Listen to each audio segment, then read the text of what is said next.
The highest international racing class is in season, and we couldn't love it even more. These cars move at unimaginable speeds and require fuel that can keep up with the highest demands of the engines.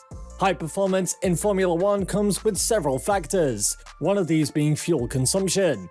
Formula 1 regulations are so strict that even the fuel they use is subject to those dizzying regulations. Although the fuel used in F1 is blended in basically the same way as a commercial fuel, Formula 1 fuel is optimized for peak performance for each car by the manufacturer. And today, we're going to be telling you all there is to know about Formula 1 fuel and why it is so tightly regulated. One thing to know about Formula 1 fuel regulations is that they are strict. The formulation of the fuel is controlled by limiting the hydrocarbon content that goes into the final product. This is because all Formula 1 cars must race on fuel almost the same as the unleaded super at the pump, or fuel that you would pump into a road car while you're at the pump, which has a high octane rating. Formula 1 fuel cannot contain compounds that are not ordinarily found in commercial gas. The critical difference between unleaded super and Formula 1 fuel is the octane rating of the Formula 1 fuel is not limited. It allows room for experimentation on the part of researchers, giving them the space to find the perfect blend that will give them an edge over the competition. Some of the regulations for the fuel might be its chemical composition, the amount of fuel a car can use, and even refueling. Formula 1 fuel is calculated in weight as opposed to measuring the volume using liters or gallons. As of 2019, the Formula 1 regulation for fuel weight was that a car can only use up to 242 pounds of fuel in a race. The change came after pressure from Formula 1 bosses to increase it from 231 pounds. They wanted their drivers to be able to push the car to their absolute limits in every lap, without ever having to worry about fuel running out. This change has led to some exciting changes within the races. The drivers now know that they have enough fuel to get to the end of the finish line and are willing to push their cars even more, leading to very high-intensity races in the closing stages. Ever since refueling was banned in 2010 on the grounds of reducing cost and increasing safety, Formula 1 car manufacturers have had to come up with new ways of maximizing the available fuel. Incidents such as the 2009 GP in Brazil, where Heikki Kovalainen drove off with his fuel rig still attached, helped push the Federación Internacional de Automóvil, or the FIA, to ban refueling. The team engineers for Formula 1 cars had to start calculating how much fuel a driver uses for each lap throughout their testing in winter. These intricate calculations have to be refined after each race, based on the minor modifications to the car. These modifications are not limited to the frame of the car alone. There have been modifications also made to optimize the injection of fuel into the chamber. Engineers created new power units with direct injection into the combustion chamber, just like you would see in a diesel chamber. Formula 1 has a close working relationship with big-name fuel suppliers like Shell, Mobil, and Total. The suppliers work tirelessly to ensure that the fuel they produce has enough efficiency per unit of its mass. The lack of refueling means that every single pound of fuel must produce enough power for the engine when it combusts. This relationship is a win-win, as the information they get from the racetrack performance of fuel is transferred directly to commercial fuel products. One of the methods of achieving maximum performance from a low quantity of fuel is to mix it with additives to help reduce the degree of friction on the pistons in the engine. Additives are crucial for the reliability of a car's engine. They prevent deposits from forming around the piston crowns and the hot areas of the engine, and they also help prevent the fuel injectors from cooking. The different properties of fuel additives like cleaning, antioxidation, anti-corrosion, emulsion reduction, and friction modification help slow the progressive loss of power of the engine during its life. The same additives developed for Formula 1 fuel are also used for commercial fuel in road cars.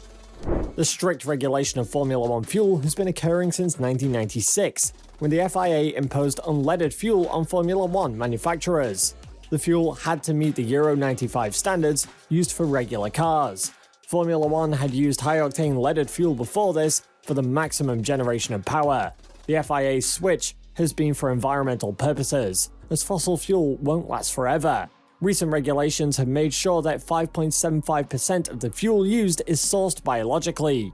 This percentage is known as biofuel, and is of great relevance for the car industry. European law has cracked right down on fuel production. enforcing that even commercial fuel must include a percentage of biofuel. These non-fossil molecules may contain various chemicals, from oxygen to ethanol to hydrocarbons, from bacteria's decomposition of vegetable waste. The oxygen sometimes significantly reduces the calorific power of the fuel, which means that the energy in the fuel is reduced. Still, fuel suppliers keep it in because it provides ingredients like alcohol to the mix, giving the fuel a higher octane rating. Several evolutions of Formula One fuel are tested on the racetrack every season. Once the team has chosen and validated the optimal formula, the fuel suppliers register the product as a sample with the FIA. It is something like the birth certificate of the fuel. To ensure that the teams abide by their strict fuel laws, the FIA requires that the fuel suppliers submit a sample of the fuel that they will provide to the manufacturers for a race. The FIA inspectors can request a sample from the fueling rig to compare it with the sample given to them. The FIA uses a particular test for this, called a gas chromatograph instrument. The gas chromatograph is used in drug testing and forensic investigations. A 5 microliter sample is usually injected into the specialized instrument to produce a fuel fingerprint. These fingerprints are so precise that they can pick up 1 part per million fuel when the required standard is 1 per 1,000. The analysis of a fuel sample by gas chromatography gives the genetic code of the fuel, making it very easy to spot discrepancies. The validation process of a new sample can take up to 3 or 4 weeks. These stringent measures are done to ensure legality in Formula One races. Most teams do their best to abide by the rules, as the consequences can be heartbreaking. A classic example of this was in 1997, when Mika Hakkinen was stripped of his third-place finish in Belgium at the Spa-Francorchamps. The FIA has investigated and determined that the fuel he used was not the correct formula. A similar thing happened way back in 1976. The FIA discovered that the McLaren and Penske cars' octane mixtures were too high. Afterwards, the FIA pushed the vehicles to the rear of the Italian Grand Prix. The role of Formula One fuel can be the difference between first and second place. The fuel needs to combust very quickly to liberate the power of the engine. It must also be vaporized very rapidly in a precise manner. The spread of the flame after ignition in the chamber must be done almost instantaneously, with no generation of knocking.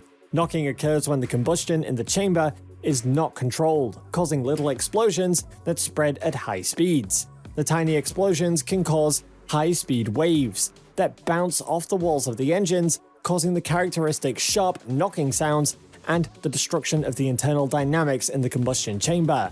A higher octane rating will delay the appearance of knocking in engines. It appears that the constraints on Formula One fuel are getting higher year after year.